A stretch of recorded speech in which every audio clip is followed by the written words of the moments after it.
Welcome, everyone. Today, Benzo Warrior Community is excited to welcome Dr. Josef Witt-Doerring for an Ask Me Anything discussion with our Zoom roundtable. We have collected questions for Dr. Witt-Doerring, which he's going to address, and we will give you an opportunity to ask some follow-up questions also after we do this recorded segment. Dr. Josef Witt-Doerring is a psychiatrist renowned for his expertise in the field of drug tapering and withdrawal management. With years of experience in clinical psychiatry, he has developed a particular interest and specialization in assisting patients with the safe and effective tapering of psychiatric medications. His approach is patient-centered, focusing on individualized plans that prioritize the patient's well-being and functioning. Welcome, Dr. Witt-Doerring. We're so happy you were able to join us today. We're all very interested in your psychiatry practice. So we're hoping that maybe you could start out by telling us how Witt-Doerring psychiatry came to be, how you work, and how you got into a deprescribing practice. Okay, yeah, we'll do. Are you able to hear me well, Barb? Yes, perfect. Okay, great. Okay, so first I just want to say thank you so much for having me here. And wow, 78 participants. Thank you all for coming and listening and taking time out of your day. It's kind of humbling also to be with the Benzo Warriors group, because I've known you all for such a long time, being such a fixture here. So it's great to be here, first of all. How did I get involved in this kind of work? What I will say briefly is, as soon as I entered psychiatry, I kind of felt that something was not quite right, and quickly learned that my gut was correct, that we were overprescribing these medications. We weren't really helping people with the root cause of their problems. In general, there was a psychiatric system that was more set up to help pharmaceutical companies and managed care and insurance companies. There are a lot of very quick transactional visits, and it just doesn't get people well to do things so quickly. As I struggled with that because everyone else was doing that in my field, I had to think about what the downsides were of the way we were tapering, and that brought me to side effect research, and that eventually took me to the FDA, and I got a job doing clinical safety in pharmaceutical companies. And yeah, so my background's really in adverse drug reactions. That was my professional focus. And then as I became more interested in that, I had to learn about treating that. And the main thing when it comes to treating adverse drug reactions is tapering. And so that became my passion. And I started doing that with my wife at the start of 2020. So I'll stop there. Yeah. Excellent.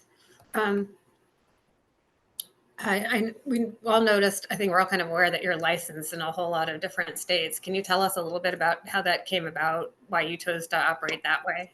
It's unusual. Yeah, the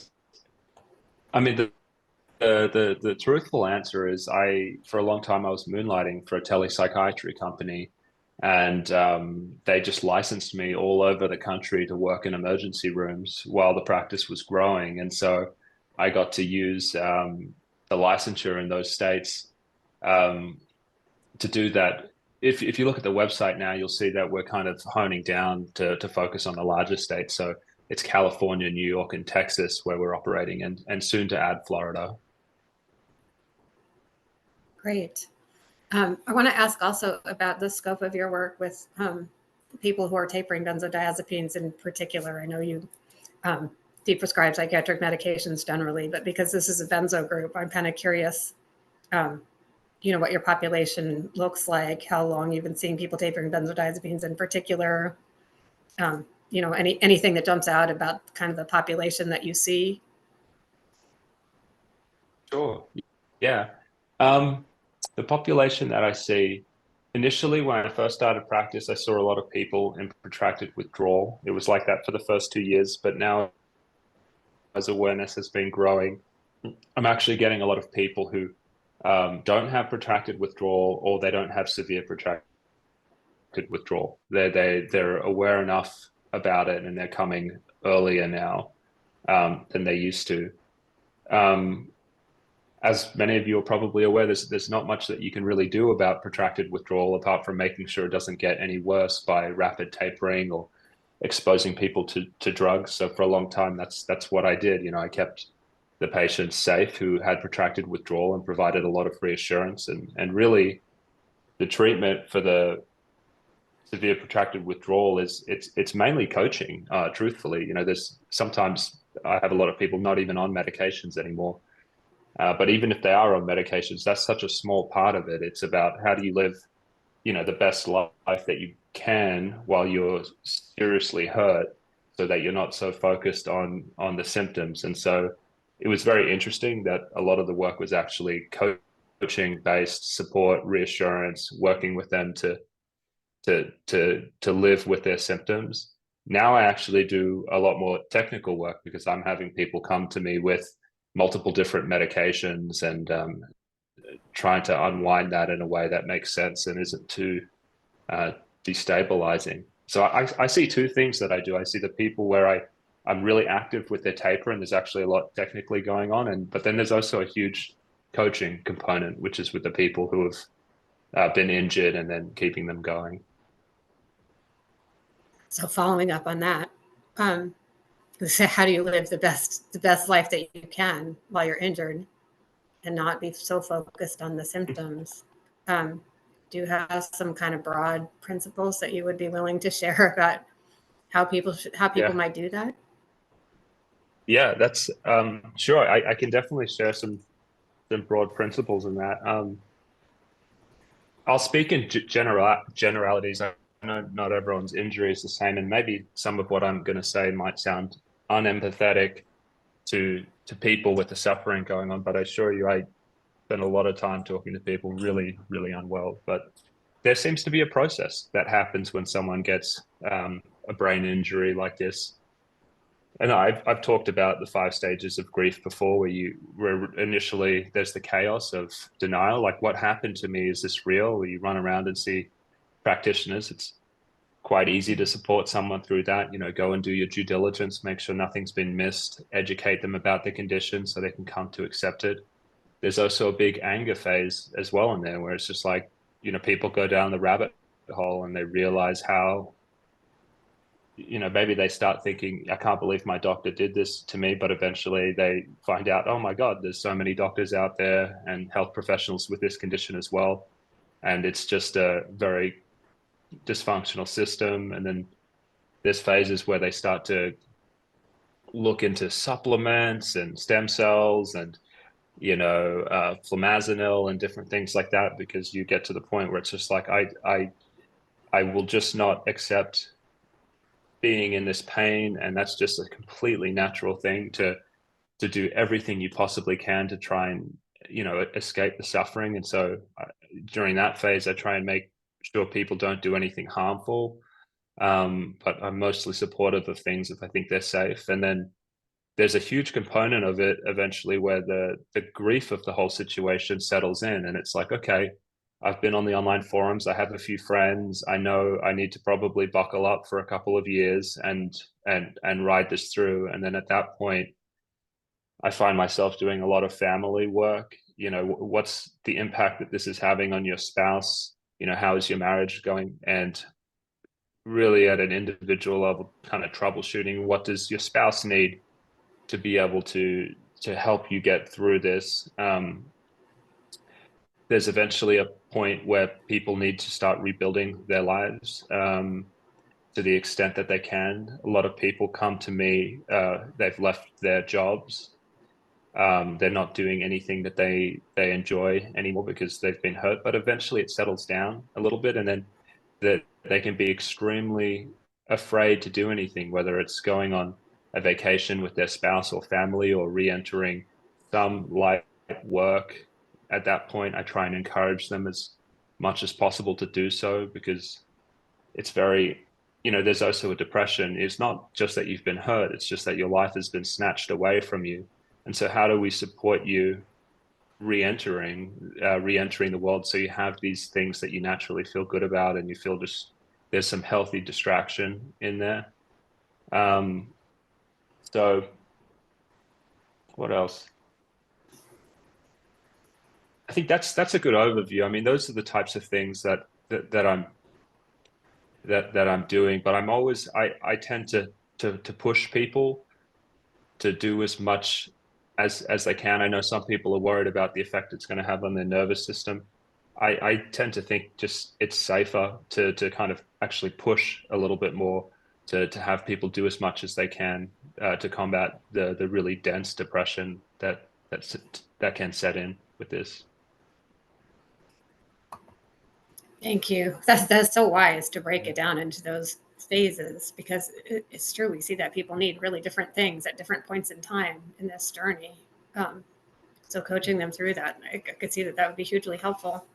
I wonder what your thoughts are about why some people get injured so badly after just a very short time on these drugs, on benzos in particular.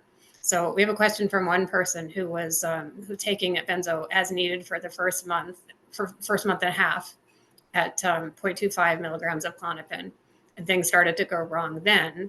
So they increased and went to daily, and are now all the way off, 8 months off, still struggling with symptoms. So this person really wants to know, why do some people get so injured after what is pretty short-term use?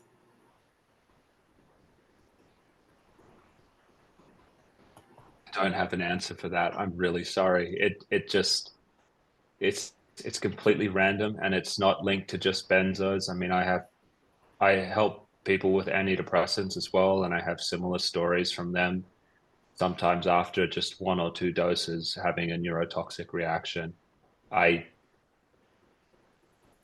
imagine there's just some individual variation that person had that made them more susceptible. That's about all I can say.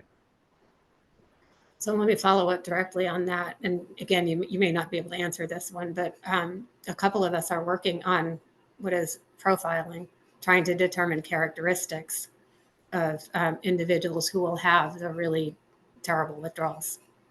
So I'm wondering, working with your patient population, do you see any patterns about, who the people are who have really extreme symptoms? And I don't necessarily mean the people who did all the things wrong, because that's kind of obvious. But I mean, like, demographics. Nothing has really jumped out to me. I'm going to be checking back with you to see what you find. I mean, to me, protracted withdrawal seems to come from severe withdrawal symptoms. That's how I think about it on a very basic level. So, there's something about that state of severe withdrawal, if it kind of happens all at once or you jump in and out of it, that's actually damaging. So maybe something about the severity of the withdrawal, possibly maybe also people who are taking stimulating medications as well, that might predispose them to a more severe withdrawal if they stop a sedative. That might that sticks out to me, but that's just theoretical. Yeah. Thank you. One member wanted to ask about diagnostics. She wanted to know whether functional MRI, functional imaging, can detect the brain injury that we go through.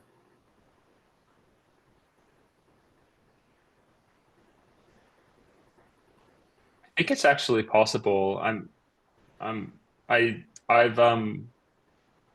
I've had people with antidepressant injuries tell me that they've had their deficits show up on fMRI. I don't think it's something that's ever been published before, but potentially, I think so. It has happened with other drug injuries. It's also happened with severe ECT damage, has also been picked up on fMRI. I've heard that from patients and people I've interviewed. I guess maybe related to that one, I've seen SPECT scans. I have seen the contention that the SPECT scans can show the brain injuries from benzodiazepine. Do you know if there's any merit in that? Is there anything to be had from those diagnostics?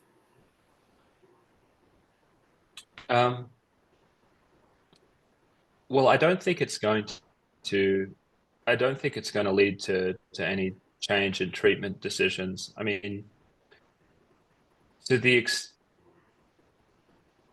don't know. I don't think there's much of a merit doing it. I feel like clinical diagnosis is usually pretty solid.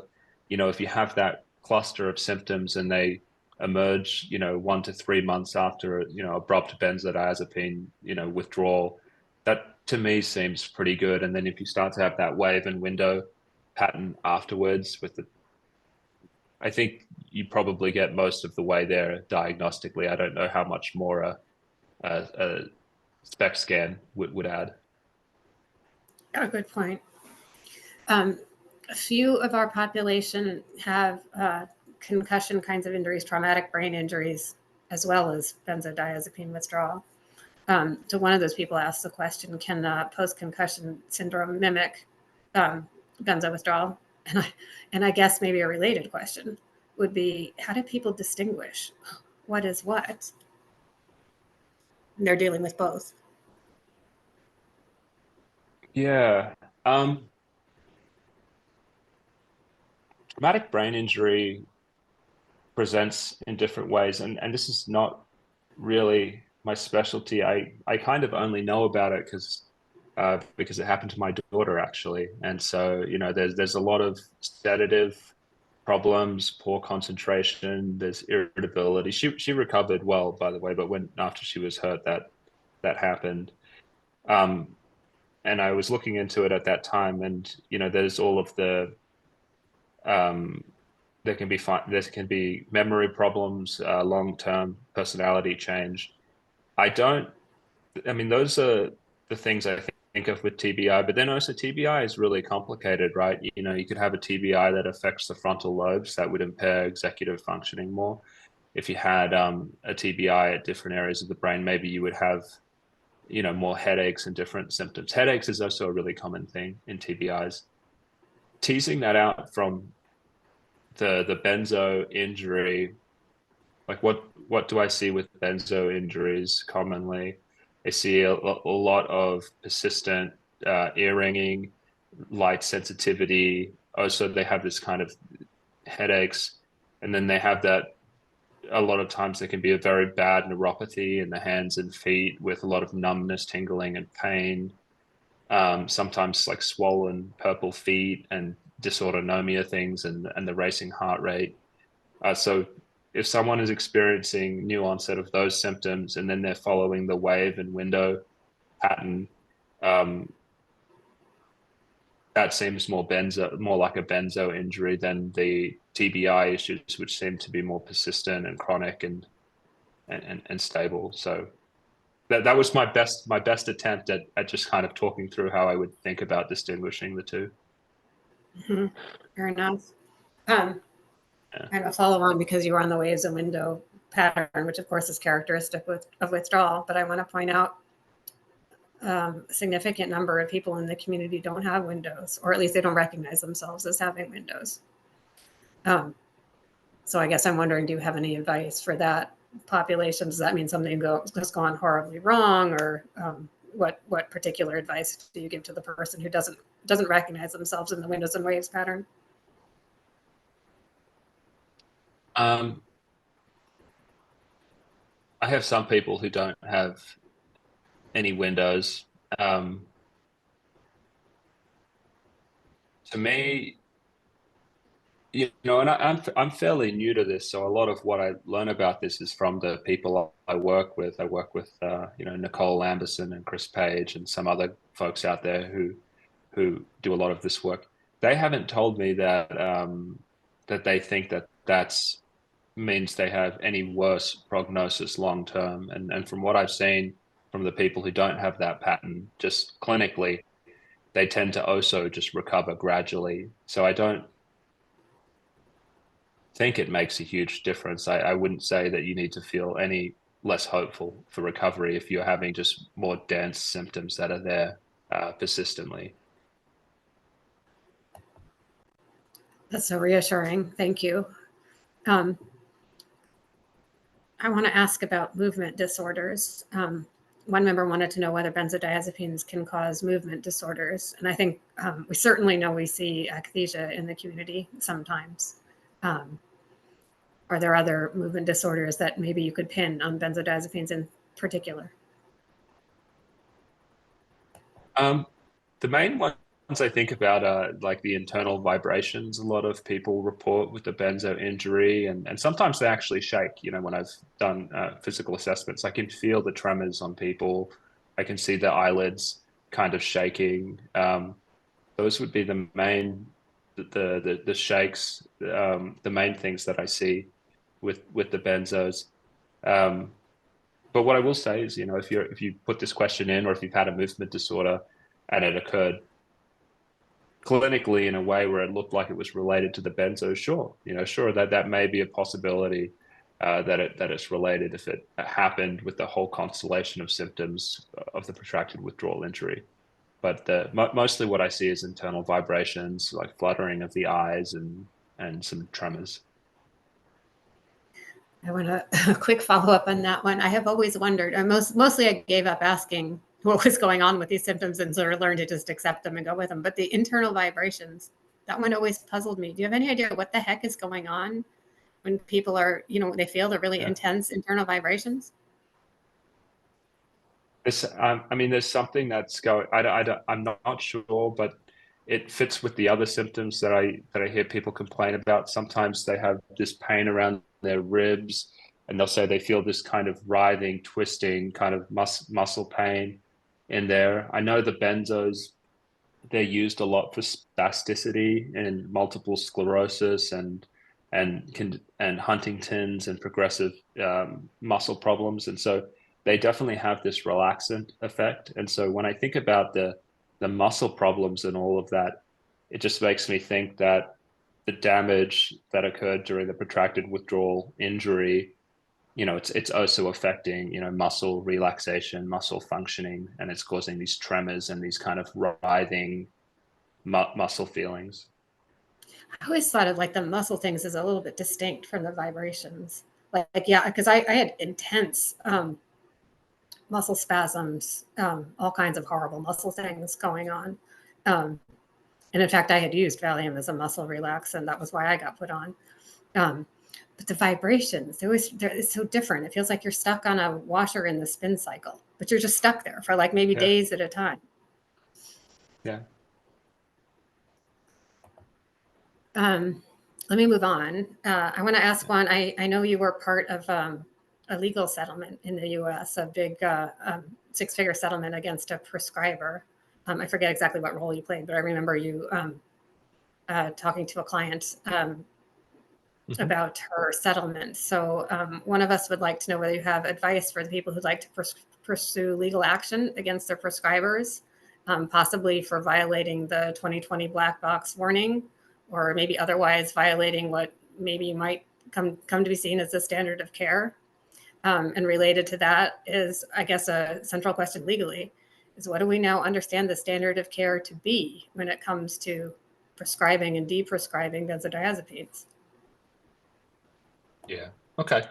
So let me break that down. So you would have the strongest case in the following scenario. If someone put you on a benzodiazepine long term and they didn't follow up with you. So most of the benzos, if you look at the label, they're for short-term use. And that's in the indication, you know, very clearly. And so if you just got put on a benzo and they just left it on there and they just checked in with you and there's nothing in their notes saying offered, you know, cognitive behavioral therapy, offered this and that, and, you know, tried several modalities, you know, now using this drug off label because, you know, everything else hasn't worked, unless there's some clear rationalization for why they continued it long term, that would be deviating from standard of care and also just what the drug label says. So that's the first thing. The next thing is that you have to link it to an injury. And so if you were rapidly withdrawn off the drug and you developed protracted withdrawal, and it kind of fits, and there's no alternative explanations for why you have this kind of devastating neurological problem now, then you could link the injury to the poor standard of care. The next question, you know, what is this? I think the standard of care for prescribing is simple. Most people, you know, written kind of everywhere in guidelines online is that they should be used short term, and people have known this for a long time.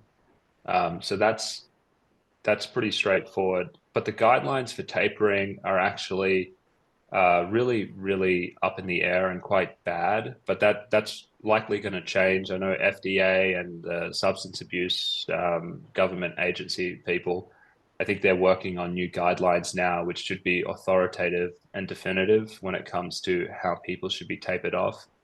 But so that's a bit kind of iffy there, because I know there's detoxes all around the country still pulling people off these drugs in 2 weeks, which just seems crazy. But there's a lot of different things kind of in the medical literature sort of accepted as, you know, how you can bring people off these drugs. And then it gets kind of more complicated. It's like at these detox places, maybe they feel like they're justified in doing it because the person is addicted and they can't be trusted at home. And so I really hope that the new government guidelines kind of address these different situations, because I don't think anyone should be rapidly pulled off these. It's just there's too much at risk. And of course, it's a big problem, people getting labeled as being addicted or having somehow misused their benzo and getting ripped off. Mm-hmm. When they weren't. They were just taking it as prescribed, but it somehow makes it into a suspicion or notes or whatever, and then it's a done deal. And I'm not sure that person has any recourse, legally speaking. Mm-hmm. I want to move on to some taper questions, if that's okay with you. Yeah. Okay, so one is about which benzo to taper from. Are you finding that in your patient population, are people doing better if they are tapering from the benzo they were on originally, or are they doing better switching to Valium, or is it kind of a mixed bag? Yeah. So here's how I think about it. When I first started working, I transitioned everyone I worked with over to Valium, and I followed the Ashton manual. I made a lot of people worse doing that. And I really complicated their tapers. They started becoming either on the transition over, they developed a lot of symptoms because maybe the conversion tables just weren't accurate enough and I needed to quickly go up or down. And that was really stressful. And then, but even some of the folks after I stabilized, after we got them over, they started to complain about lethargy and low motivation and depression. And they just subjectively didn't like the way the Valium made them feel. So I stopped transitioning people over to Valium and started just tapering them on the drug that they came on. And I would just space it out more. When do I transition people onto Valium now? So let's say I have someone that comes to me maybe on Xanax, you know, twice a day, and they're having prominent withdrawal symptoms 2 hours before their next dose. I might put them on a 3 times a day dosing pattern. And if they're still having symptoms at that point, interdose withdrawal type symptoms, I may begin to transition them over to Valium then. But that's usually how I use Valium now, you know, after I've tried to space things out and it hasn't worked. That said, I've had some people go to Valium and they've just had a great time, and it's been really easy, but it's not my go-to first. Yeah. One of my concerns about Valium, or one drawback, is that it has pretty bad histamine issues. I think causes pretty bad histamine reactions. But I guess my question is, do you see that from other benzodiazepines as well? Could you clarify, Bob? What are the histamine symptoms? I mean, it will cause pretty nasty histamine intolerance. So I guess what's going on is that Valium is blocking DAO, or at least that's part of what is going on. So your body stops being able to break down histamine. So like a skin itchiness. Or could be hives. It could be hives. It could present as like allergy-like symptoms. I looked like I had pink eye for like a year. And then in some of us, it causes outrageous swelling. It's not a ton of people, but in some people it does. I think that's histamine. Yeah. Okay. This is one area that I don't fully understand. It's something that I've heard a lot of from people just my patient population has the people that I'm treating haven't talked about it a lot. So I'll probably have to pick your brain on a Barb on how that's kind of turning up in people's lives. So I can't say much about the Valium and that response. Yeah, it might be one of those things that you sort of have to start asking the questions before before you start seeing it, because it's hard to pick out what's causing what in the cluster of symptoms. I'm going to have to interview you, for my channel and ask you all about that. Yeah. Yeah. I want to ask you about your thoughts on updosing, because I know you do use it sometimes, and I know you have some kind of principles about when, how much. So general thoughts are like, what do you think about updosing to stabilize? When does it work? When does it fail? Do you have some general go-tos? Yeah, I think everyone should have a chance to updose. So this is how I think about it. With updosing, it's like, is this, when I go into it, I go, what am I trying to do? And so is this acute withdrawal? Because if it's acute withdrawal, it should respond to going up on the dose pretty quickly.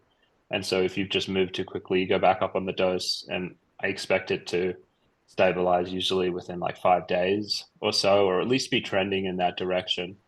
A lot of the problems is that it can be really confusing to know whether you're moving too fast on your taper or whether you've entered like a wave in protracted withdrawal. And then, because sometimes you'll just go through 2 to 3 months of just really bad symptoms out of nowhere, and you'll say, "Oh my God, am I tapering too quickly?"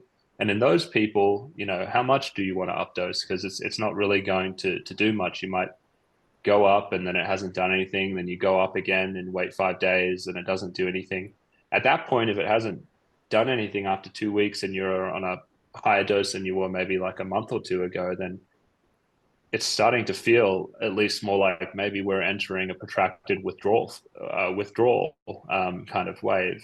And you don't want to push it too much higher, because you're going to lose the progress that you've made in your taper.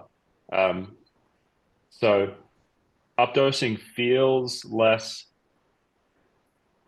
it feels like it's going to work a lot more if there's a really clear history of someone maybe moving pretty aggressively with their taper, and then it hits. I go, okay, yeah, this is probably going to respond. But if it's someone who's very thoughtful, careful, and stable, and they already have a pattern of having these kind of waves that come every now and then, that's the person where I'm less hopeful that it's going to make a difference, and switch more into reassurance mode, where it's just like, that's okay. I know you want to control that this is happening and it's terrible. What are the other things that we can do? And I try and support them in that way. That's From very my sensible. I experience, think it gets said. I was going to say, from my experience, most people will updose anyway because it's so painful and they just want to turn that rock over. And so I support them doing it. It's like, you got to try, but once you've tried and it doesn't work, then you are where you are, and you just go back down to the dose gradually, and then you progress when you feel ready. Yeah. Those are really good points. I sure did. I think it gets said maybe too often in the community, never updose, never updose. And I think that gets said because people are in so much pain and we're trying to get them to progress through a taper. And there are people who will reach for the updosing too often and it won't help them. And it's always sad to watch when it doesn't help them. But I think it's really wise to recognize the situation where it's at least worth trying and ascertaining it helped or didn't help. And either way, there's information. Related to updosing, I want to ask for your feelings about long holds. Another thing that I think we probably don't talk about enough in the community. So when do you use long holds? When do you think they help? Do you try a long hold even if somebody thinks they're intolerance? This is like, yeah, I like that you group these together because it's very similar.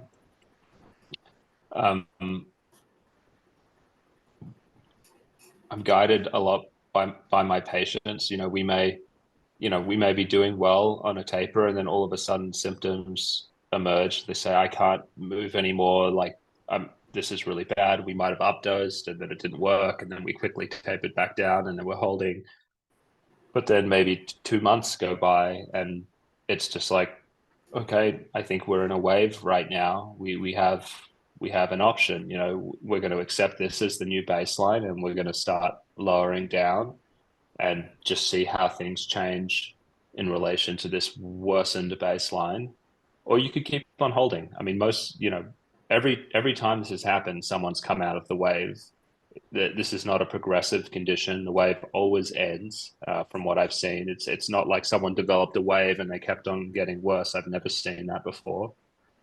And so it's totally okay to just hold if you just emotionally just like, I cannot handle reducing this dose right now. And so if you need to hold for like a year, and I've seen some people do that's okay. I don't think that prevents your healing. But a lot of people will just decide, well, I'm kind of at this new baseline and I'm going to move forward in the same very careful, cautious way that I was doing before. And I think both are acceptable. Sometimes it just depends on the person and what they feel like they can handle. Is there such a thing as holding for too long? I think it comes to the really difficult question of does being on the medications prevent healing in any way? Because that, and so there's this whole that's like the unanswerable question. But then you look at both sides. I've seen so many people heal while tapering. They're just one day they're just fine and they still have to go on it. So it's like it didn't make a big difference for them. I also have a lot of people who completely finish their taper and then a year goes by and they're still having a lot of symptoms. And so it's like, being off the drug doesn't really seem to be helping them that much. But is it theoretically possible that that it could be preventing healing in some way? Maybe like a little bit, but who knows? So I don't think there's such a thing as holding too long is what I would say. I'd say I've just seen a lot of people heal while on multiple drugs. So I think that's okay. That's really interesting because another piece of the common wisdom, I guess, in the community is that you shouldn't hold for longer than 3 to 4 weeks. It gets said all the time. I have no idea where that came from. Really no idea. I'm not sure it's based in anything, but it gets said over and over. And there certainly are people who, if they hold for longer than that, they do get worse. And so I think those people kind of need to keep it moving because that's actually how they recognize that they start to feel better. So that's kind of behind my question of like, how do people discern like how long is too long to hold? That's a really good question, actually. Yeah. I mean, there's this other side of it where it's just like, can you get to a point where you're so kindled that I guess the drug is just hurting you now? And I know many of you are probably familiar with Jordan Peterson, and I mean, he certainly felt that way, that there was no holding or anything they could do with the dose to do it, and so they pulled him off, and I think he had a hell of a time from the interview, but after a few years he stabilized. So I mean, it's a really difficult question. I mean, if I was doing this clinically and someone was telling me, I just, I'm getting worse and worse, and right after I take my dose, I just feel like my symptoms flare up majorly, and there's this really tight link to right after they take the dose, and they're just like, it's poisoning me, it's poisoning me, it's poisoning me. I would say, well, let's get this thing out, and we may just start moving forward quite quickly, but checking in very closely just to see how they're responding, and if they're going in the right direction, and that's the evidence that was the right move. That's a hard situation to be in. We have one of those people. I think Jordan Peterson described it as having paradoxical effects. At least I think he said that in interviews at the time. And we had somebody who seemed to fall in that category just this past week, who was getting just taking the dose was immediately making her so much worse, and her Benzo doctor determined that she was having paradoxical effects, and decided that the best course of action for that particular person was actually detox to get her off fast. So my question related to that is, do you see paradoxical effects at all often, or would you agree that that's a rare thing?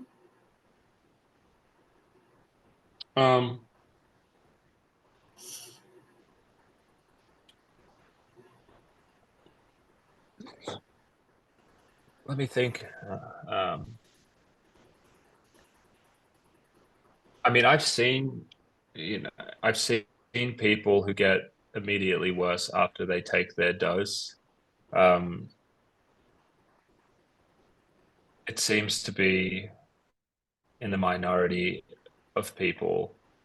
I can think about one young lady who I helped recently who had really bad paradoxical symptoms occasionally right after she took the dose. She was simply too afraid to taper because, I mean, she was really, really sick, and so she left it alone, and it went away rapidly. She just, even though it was paradoxical at the time, and her whole family was just like, "What are we going to do?" She kept the dose the same, and about 6 months later, she rapidly recovered and was doing well. And so there was that paradoxical effect seeming to happen, but it went away gradually. I have another gentleman who had a really,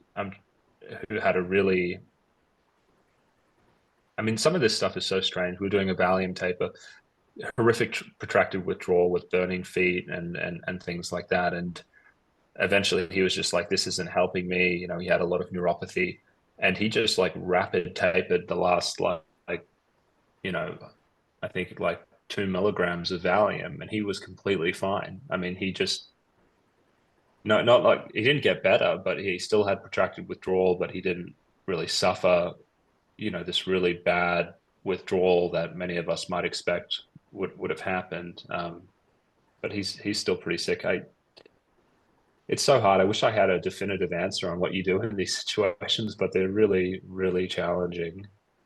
There's so much art Maybe to the it. best advice is to, move forward cautiously, check in with whoever's guiding you, and then make adjustments. You may not know what the best course of action is unless you kind of cautiously head in that direction, and then you can always adjust. I want to ask about polydrug situations, which I think are just increasingly common in the community. So when somebody is polydrugged, I guess I wanted to have some general recommendations. First of all, do you recommend tapering more than one medication at a time? Second, do you maybe have any general principles about like which drug to taper first, last, et cetera? And then people who are polydrugged, of course, have the question of, is their recovery going to be harder than the people who are, say, just on a benzodiazepine? Okay. Yeah. Okay. Let's kind of walk through this also. People who are polydrugged and are looking at benzos, I mean, the first thing that you should do is stop all stimulating medications, caffeine, nicotine, ADHD meds, Wellbutrin. So they should be the first to go. And so that's the first step. Sometimes you may have, usually I don't recommend tapering two at a time. Like, let's say you had gabapentin and Klonopin. There's no real point to do two GABA drugs or two sedatives at the same time, because you could just taper one and move faster, I think. And that's just kind of easier to do it that way. The only time I really taper to is when maybe I have like opposing drugs. Like if someone is on like mood stabilizer like lithium or Depakote, and they're also taking maybe Wellbutrin, we may taper them at the same time because they're opposing. One is more sedative and one is more stimulating. That's kind of the only reason I could really think of doing two at a time. Because otherwise, I think you just move faster with one, and it's less complicated. Um, are people on multiple drugs? Is it going to be harder for them to get better?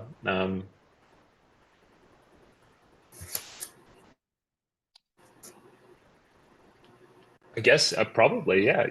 They're on more. They're having more changes. I think there's probably more risk there. But that being said, there's just some drugs that are more dangerous than others. The antidepressants and the Benzos seem to be the worst.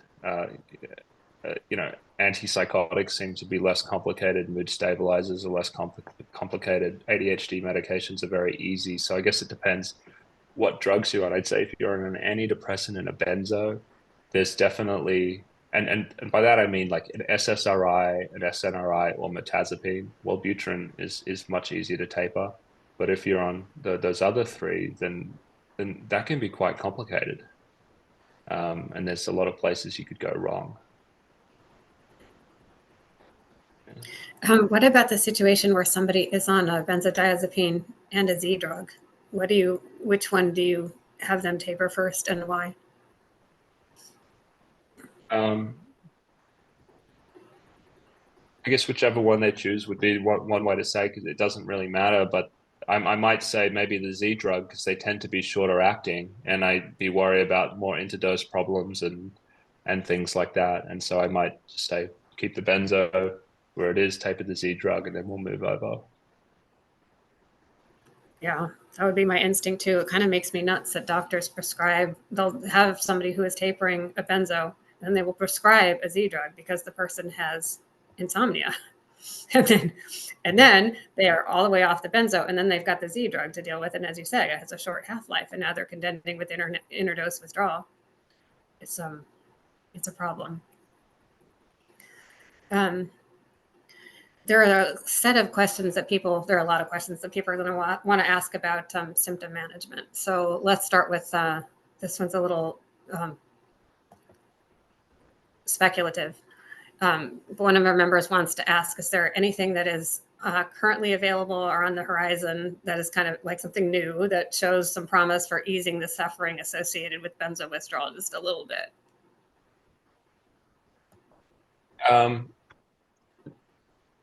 I wish I had better news. Nothing that I've found, and I've thrown, just for the context, I've thrown everything at this condition, every anti-epileptic, every migraine treatment. I've put several of my patients on fentanyl at different points. I mean, really, I've thrown everything at this, all of the GABA drugs, and none of it really works. Maybe the fentanyl worked for a short period of time, but ended up making things complicated later on. So I have never seen anything that that that works for this from a drug. You've seen anything that holds promise that is non-pharmaceutical? Yeah, and well, this is,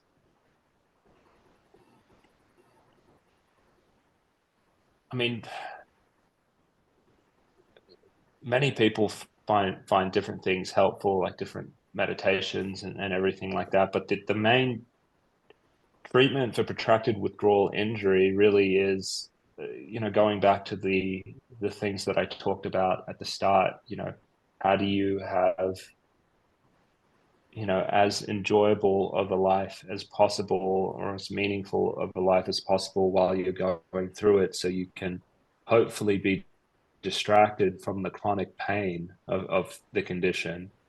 And also, leaning into doing things so you slowly build up confidence in what you can and can't do. A lot of you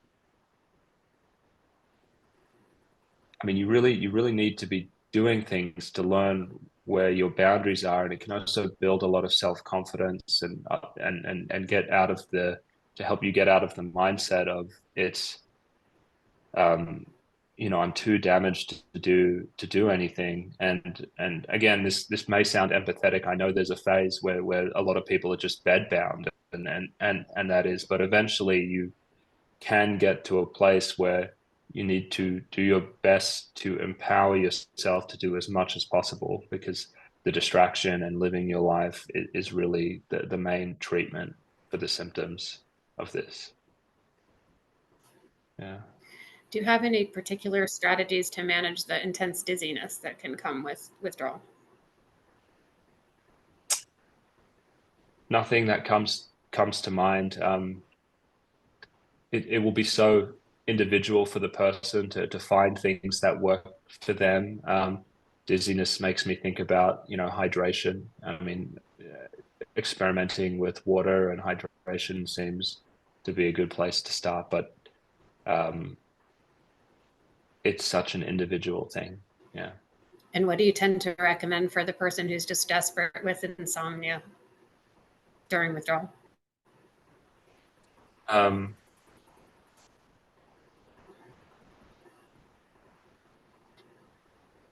Insomnia is something that's really scary because I think some people, the next day is terrible and the symptoms kind of flare up more, and they worry about that. Some people worry that they can't heal if they're not sleeping.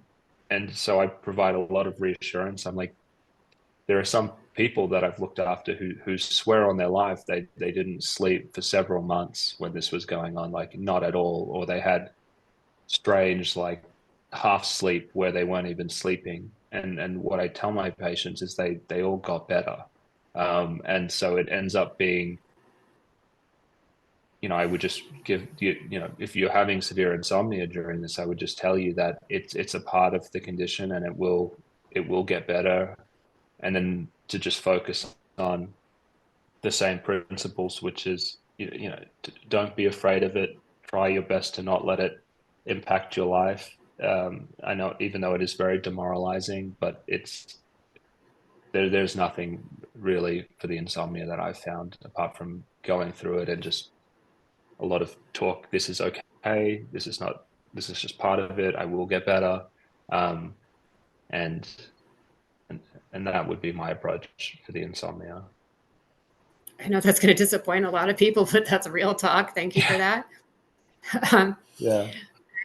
I want to ask a different one about people who have bad hypersensitivities to sound, to light, to vibrations, that kind of thing. So for people with those with that kind of hypersensitivity, do you recommend kind of exposure to those stimuli, protecting themselves from that stimuli, and what's the science behind your answer?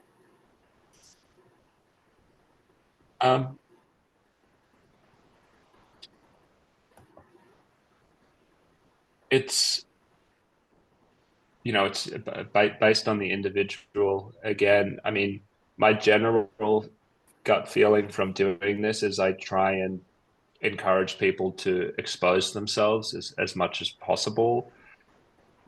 However, some people come back to me and they say, I did this thing and it just triggered this massive wave and I'm not going to do it again. And I said, okay, well, I believe you. And now we've learned that was too much. But I would say I'm really careful about encouraging people to kind of pull away from stimuli and things like that. I would say you limit, expose yourself in a careful, gradual way, because that might just be where you are. That this may be your life for another 12 months or maybe longer, and how are we going to function and be a part of our families, and try and make things as normal as possible with this. And so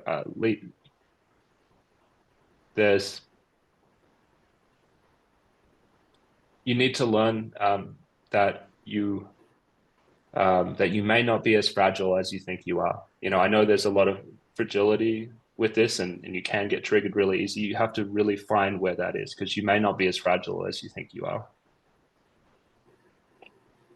Thank you. Yeah.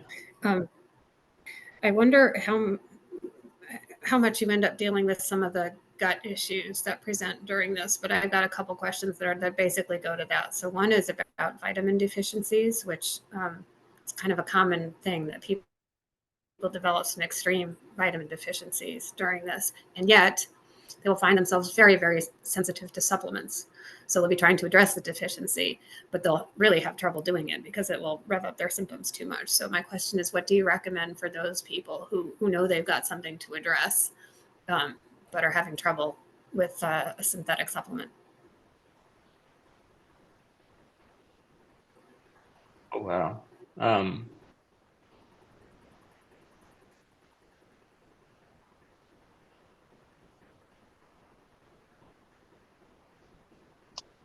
That's a hard one. I mean, because I'm assuming the person is unable to get that orally because of a lot of difficulty eating. Depending on how severe the nutrient deficiency is, I mean, you may need medical treatment for that. I mean, there may need to be some kind of infusions, or you may need to just find a way for the nutrients to enter the body. But that it's really that's really challenging. Or you may choose to just live with the nutrient deficiency, because at any time you try the supplements, it flares the symptoms up. You end up being between a rock and a hard place with no really great option. I'm sorry. I'm sorry, but about that. That sounds really difficult. Do you have any recommendations that are kind of more for gut health, how people might optimize gut health? And I guess so directly related to this, some of us have very extreme food reactions, like sensitivities just off the chart, mast cell activation kinds of symptoms.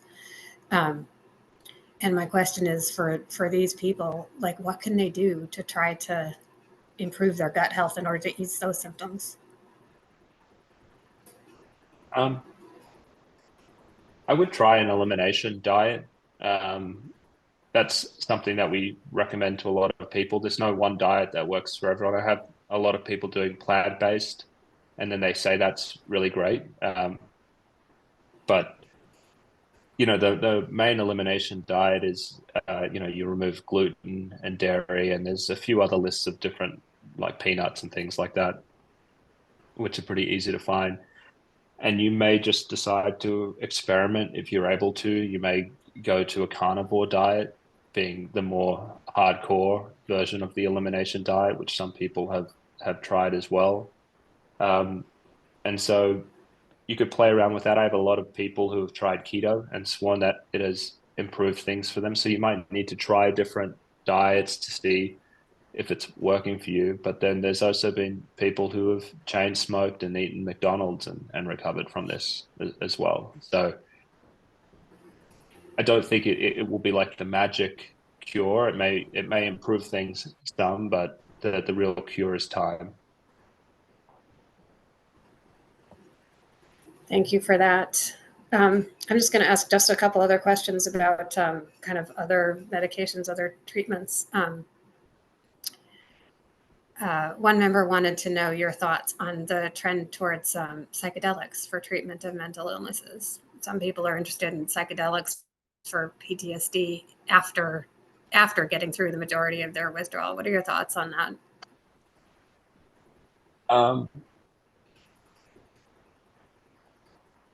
I probably wouldn't touch it for several years after you've recovered and you have a lot of stability. The main things to think about with the psychedelics is, I hate to be such a downer, but there's the HPPD, the hallucination persistent perceptual disorder, which is, I guess, the one enduring side effect where people start to have some persisting hallucinations. I mean, I would hate for something like that to happen after you recover from this and you've already demonstrated that you have a susceptibility. And so if you were my patient, I would say maybe we can find other things that are non-drug. What do I think about it in terms of like not protracted withdrawal? I mean, I love it in terms of not protracted withdrawal if it's just for PTSD or anxiety and depression. Anything that moves us away from a model where we're taking a drug on a daily basis is good. Also, the way that they use the psychedelics is with several therapeutic sessions in the lead up to identify goals, and then you have a guided therapy when you're on it, and then you see someone afterwards to make sure you keep the insights that you've learned. And so it's more of an empowering model, which I think is good. You've learned these insights, and now we're going to help you use them rather than just relying on the drug for mood regulation. So I think it's a great advancement, but still not something that should just be seen as harmless, because for some people they are harmed. So again, just for serious conditions only, I think. Very good. Beta blockers are something that often is tried during withdrawal. especially for like the heart palpitations, that kind of thing. So I'm curious, do you have any significant reservations about the use of a beta blocker like propranolol, for example? Or have you seen any major challenges with withdrawal from beta blockers? I have a lot of people taking beta blockers who aren't having problems on them. I've only ever heard of one person having difficulty coming off a beta blocker, and that would probably be in a, I don't know, maybe like 30 or 40 people who have done it. So I don't think about them as being dangerous to be on or dangerous to stop in general. Good, thank you. Last question in this vein, and then I'm going to move to stopping the recording, and we'll open up for follow-on questions. But there's a lot of conflicting information about vitamins, and some in particular, vitamin D, vitamin B vitamins, zinc, magnesium. Do you have thoughts on whether it's okay to take those? I don't know about NAC, but I think they're all fine. Well, my patients have all tried them at different points, and they all seem to be, no one ever took one and was irreparably harmed. And even the people who said that they took it and now things are worse. I mean, I was never really, I don't know if it was like a wave or not, that just coincided. My general thinking on supplements are that, stay away from things that have, like lion's mane or St. John's worts, anything with these, these neurological effects. I think that's more dangerous, although I have a lot of people who do that as well. But if you're tolerating it okay and you're trying it, I think it's fine. And I've had a lot of people on magnesium. That was like the really big one that everyone was using, and they seemed to go on and off without any issues. So I'm generally supportive of people taking supplements if they say that it helps them. Yeah. Terrific. Thank you for that. I'm going to go ahead and end the recorded portion of this event now, and I'm going to open it up for a few follow-on questions immediately after. So